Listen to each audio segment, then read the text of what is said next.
So I thought it'd be a lot of fun to talk about the actual main villain, or most likely the actual main villain of Grimgar, Aaron Leslie. So also for everyone who was in my comment section in my last video where I talked about the strongest characters in Grimgar, the reason I never brought up Aaron Leslie specifically is because he's kind of a weird character where we don't have any real hard feats of like power. That's why he wasn't in the power video where I talk about who's got the most strength and power and blah blah blah blah blah. Also, this is one of the reasons I don't like doing power scaling videos, because of this specific weird wording that goes into power scaling. If you asked me who is the most dangerous character in Grimgar, I would put Aaron Leslie at the top of the list. This is specifically because we don't really know what this guy can do and what he can't do. We know that he is a undead created by the No Life King. We also know that he's the main reason why Haru and his friends are in Grimgar and also have all their memories taken, because he specifically seems to either be feeding them a drug that makes it so their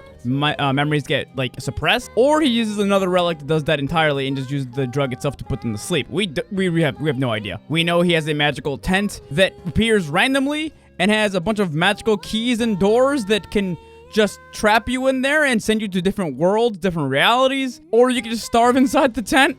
We know that he's got the mysterious tower, which is a tower that the only thing we know about is that's where humans appear when they get sent to Grimgar, at least when he forces humans to appear in Grimgar. That's where they appear, essentially, inside the tower. And we know that he has just so many relics that he's able to give them out and use them as ways to bribe humans to work for him. We know that he's also been preparing for the No Life King to return, and his way of preparing primarily is to send out dark monsters that everyone is theorizing are from Shihiru's power, by the way. Essentially, these dark monsters are sent out to collect all the relics and bring them back to the tower. He's essentially draining the ether from the relics and I believe putting it into the tower. Why he's doing this, we have no idea, and he's never really done anything outright super evil. You know, besides the fact that he kidnapped a bunch of kids for years and erased their memory and sent them out into an uncaring, unloving land that gets them killed constantly and then possibly turns them into zombies. Not only just that, putting the tower where they appear in a town where it's a military town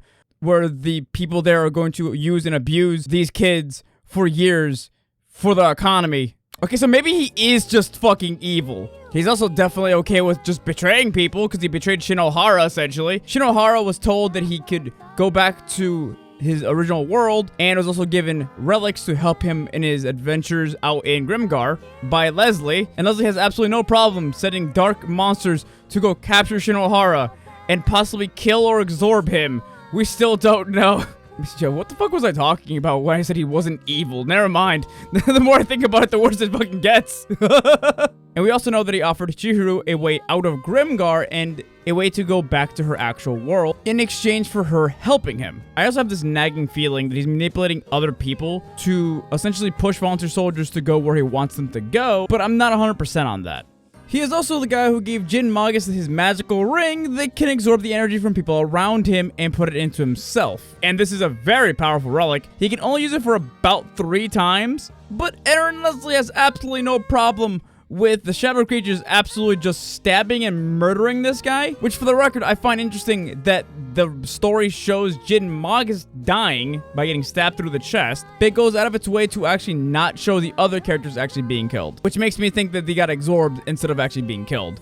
But we'll see where that goes. So far, Aaron Leslie seems like a bigger problem than the No Life King because the No Life King isn't trying to hurt anybody. Personally, I really want them to expand on the relationship between the No Life King and Aaron Leslie, because the No Life King is basically Aaron Leslie's dad, if I'm being entire, or mom, or whatever. And we know that Leslie has an invested interest in the No Life King's return as well. So we'll see how this goes, because I personally do think that Aaron Leslie is going to try to manipulate the No Life King and everyone around him to get them into certain positions for something.